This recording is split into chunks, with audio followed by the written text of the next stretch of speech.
સ્વપર પ્રકાશક ને બદલે સ્વપર પ્રતિભાસ ઉપર એનું મન જ્યારે ગયું ત્યારે બનારસીદાસે એક વાક્ય બનાવ્યું છે. એ વાક્ય ભાઈને જયકુમારને યાદ છે. મેરા ધની દૂર દેશાવર નહીં છે ને? હે બોલો છો ને તમે? બોલો. મેરો ધની નહીં દૂર દેશાંતર મોહી में है મોહ સ્યુજત નહીં કે. મારામાં જ છે મારો આત્મા. મારા આત્મામાં ક્યાં દૂર દેશાવર ક્યાં ગયો છે? એ સેના ઉપરથી કે પ્રતિભાસ તો થઈ રહ્યો છે. પ્રતિભાસ તો થઈ રહ્યો છે. જ્ઞાયકનો પ્રતિભાસ તો બધાને થઈ રહ્યો છે. એટલે નજીક જ છે. મારાથી ક્યાં દૂર છે? હા કે છે એક મુમુક્ષુ આજે કહ્યું કે શાસ્ત્રમાં સમયસારમાં આવે છે. આવી ગઈ લાઈટ. અંધારું જાય ને લાઈટ તો આવે ને.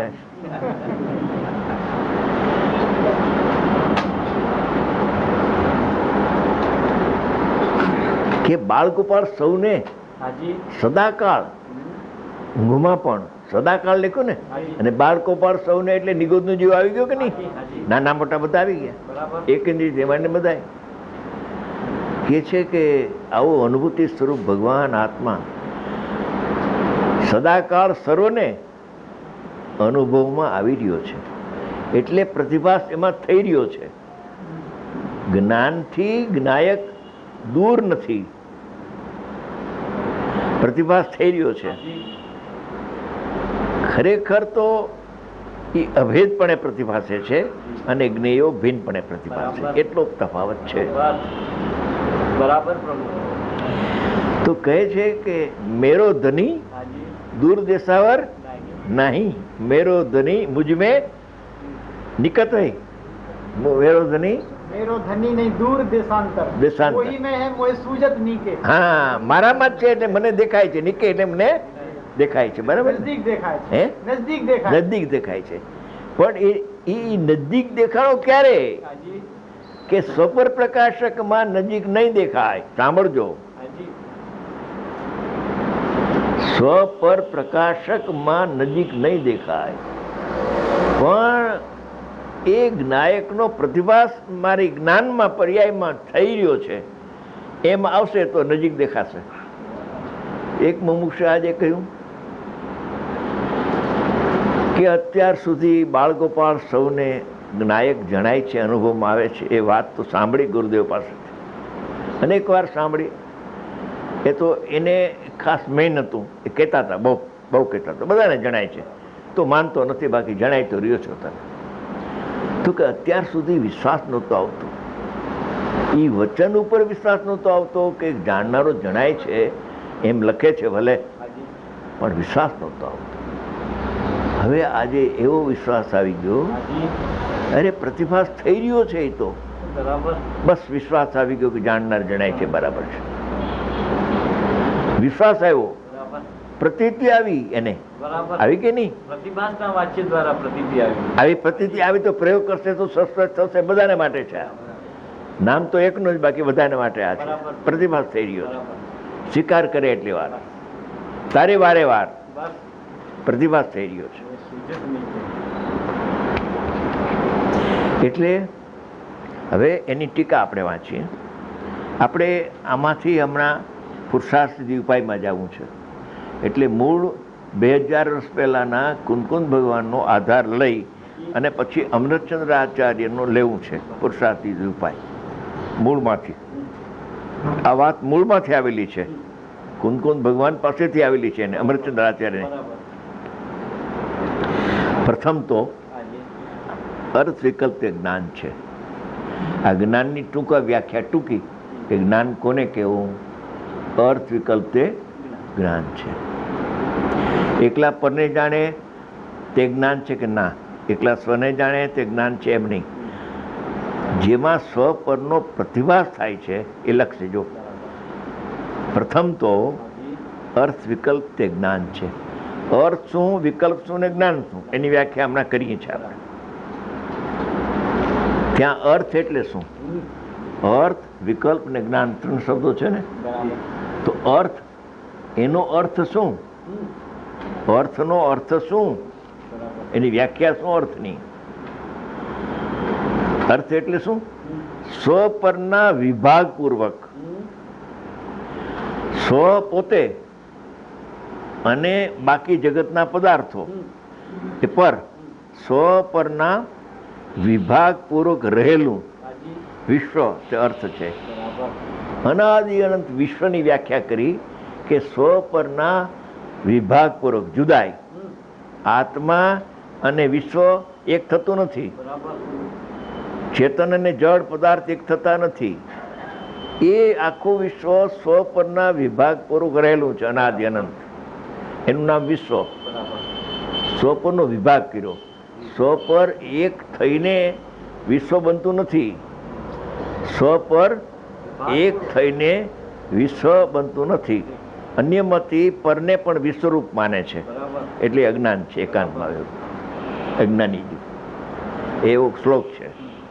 તો સ્વ પરના વિભાગપૂર્વક રહેલું આખું વિશ્વ, તેને યુગપદ એક સમયમાં પ્રતિભાસ થાય છે. પહેલા સમયે જ્ઞાયકનો પ્રતિભાસ થાય સ્વનો, હાજી. અને બીજા સમયે લોકાલોકનો પ્રતિભાસ થાય. એમ નથી. ઉપયોગ પ્રગટ થાય તે સમયે જ સ્વપરનો પ્રતિભાસ થાય છે. અને જ્ઞાયક જે સમયે છે તે સમયે ઉપયોગ પ્રગટ થાય છે. બરાબર. જ્ઞાયક આ જોઈને ઉપયોગ કાલ પ્રગટ થાય. દીવો આજ ને પ્રકાશ કાલ એમ થાય. જ્યાં જ્યાં દીવો ત્યાં ત્યાં પ્રકાશ, જ્યાં જ્યાં પ્રકાશ ત્યાં ત્યાં દીવો. બરાબર છે. બરાબર.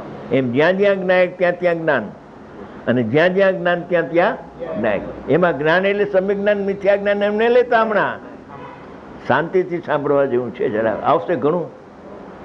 જ્ઞાનની વ્યાખ્યા સામાન્ય ઉપયોગની વ્યાખ્યા છે, જેમાં કોઈ પરની અપેક્ષા નથી. સ્વ જણાય એનું નામ જ્ઞાન, પર જણાય એનું નામ જ્ઞાન. એમ નહીં. સ્વ પરનો એમાં અવભાષણ પ્રતિભાષણ થાય છે પ્રગટ થતા ઉપયોગમાં. બરાબર.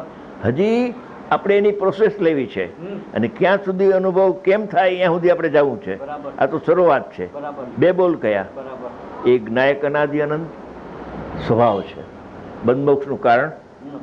બરાબર. બરાબર. જ્ઞાયક તો બધાની પાસે છે, એ બંધમોક્ષનું કારણ નથી.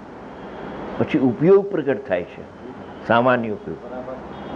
હવે એ ઉપયોગ પણ બંધમોક્ષનું કારણ નથી, કેમ કે એ સ્વભાવભૂત છે. બરાબર. એને કોઈ કર્મની અપેક્ષા લાગુ પડતી નથી. એ ઉપયોગ શાયક પણ નથી.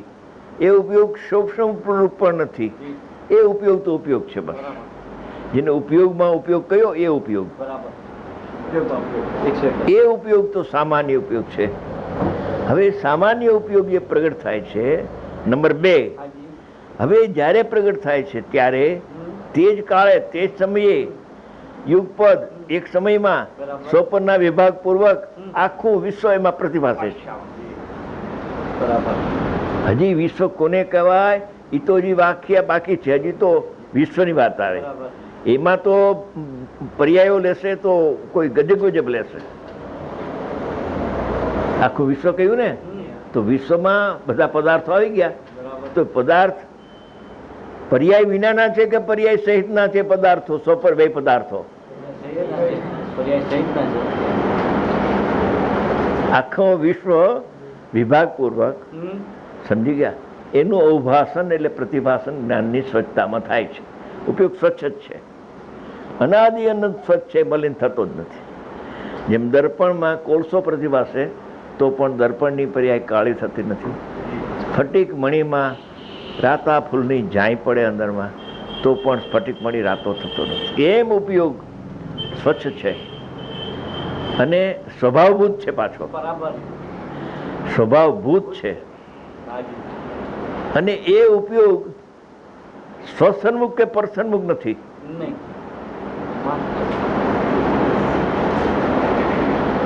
એ પ્રોસેસ હવે આવશે.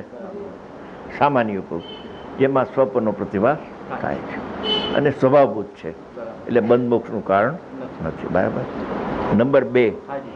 હવે એમાં સ્વપરનો પ્રતિભાસ થાય છે, હાજી. એ પણ સ્વભાવ છે સ્વચ્છતા. બરાબર. એ બંધમોક્ષનું કારણ નથી. હવે એવા બે પ્રકારના સ્વપર બે પદાર્થના પદાર્થો જેમાં પ્રતિભાસે છે, એ જ્ઞાનનું નામ હવે જે જ્ઞાન હતું એ જ્ઞાનનું નામ જ્ઞાકાર જ્ઞાન નામ છે. બરાબર. જ્ઞાકાર જ્ઞાન કેમ કહ્યું કે એમાં સ્વપર જ્ઞેયો પ્રતિભાસે છે તો જ્ઞાન, પણ પ્રતિભાસને હારે લઈએ આપણે તો એનું નામ છે જ્ઞાકાર જ્ઞાન. એ જ્ઞાકાર જ્ઞાન બંધ મોક્ષનું કારણ નથી, એ પણ સ્વભાવભૂત છે. સ્વચ્છતાનો સ્વભાવ છે એ તો ઝલકે તો જ્ઞાકાર જ્ઞાન કહેવાય, જ્ઞાનાકાર નહીં, જ્ઞાકાર છે. સમજી ગયા? બરાબર. કેમ કે અહીંયા એ જ્ઞાનમાં એના પ્રતિભાસ થાય છે, એનું નામ જ્ઞાકાર જ્ઞાન. જ્ઞાકાર જ્ઞાન અહીંયા છે અને પદાર્થોના જ્ઞાકારો પદાર્થમાં છે, એ તો નિમિત્ત રૂપે છે. સમજી ગયા? તો એ જ્ઞાકાર જ્ઞાન થાય છે.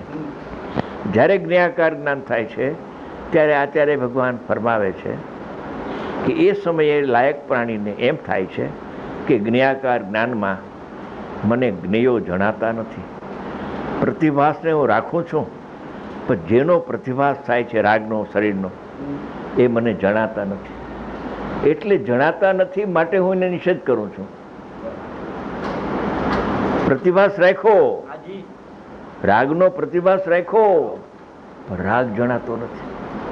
જો રાગ જણાય પર નહીં તો સ્વજ્ઞ બહુ લોજિક ન્યાયથી વાતો છે. આ જૈન દર્શન કઈ ફરે એમ નથી, અફર છે. એક હોય ત્રણ કાળમાં પરમાર્થનો પણ તો કહે કે ભલે બે પ્રતિભાસે છે, પણ હવે રાગનો પ્રતિભાસ શરીરનો થયો, બધું પ્રતિભાસે તો દુઃખે પ્રતિભાસું, દુઃખ પ્રતિભાસે છે, પણ મને દુઃખ જણાતું નથી. ત્યારે શું જણાય છે કે દુઃખ જેમાં પ્રતિભાસે છે એવું જ્ઞાકાર જ્ઞાન જણાય છે કે નહીં? જ્ઞાયક જણાય છે. હવે એ દુઃખ જણાય છે એવું જ્ઞાનની ભેદ મને જણાય છે તો હું અટકી જઈશ. ત્યાં સુધી પર્યાય દ્રષ્ટિ છે. હા, ભેદથી સમજાવાય, પણ ભેદમાં ભેદ ગ્રહણ કરવા યોગ્ય, અભેદ ગ્રહણ કરવા યોગ્ય છે. એટલે સમયસારની છઠ્ઠી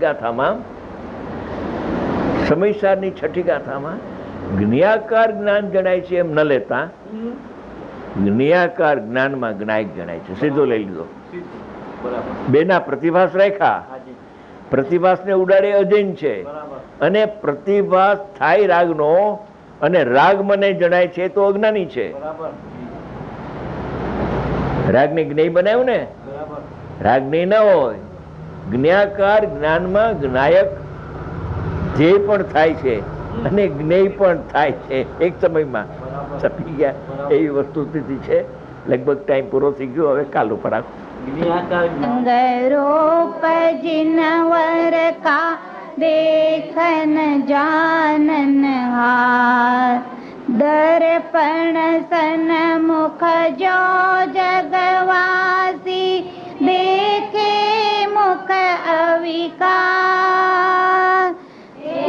सन मुख जगी प्रतीति में ही देखन जानन, नाही उपजे मरता, नाही बंध मुक्ति करता, दिखा स्वयं परमार्थ दृष्टि से, केवल जानन हार, देखा देखा अनंग रूप जिनवर का देखन जानन हार, देखा रजनाय सहज ही प्रगटे तृप्ति अपार,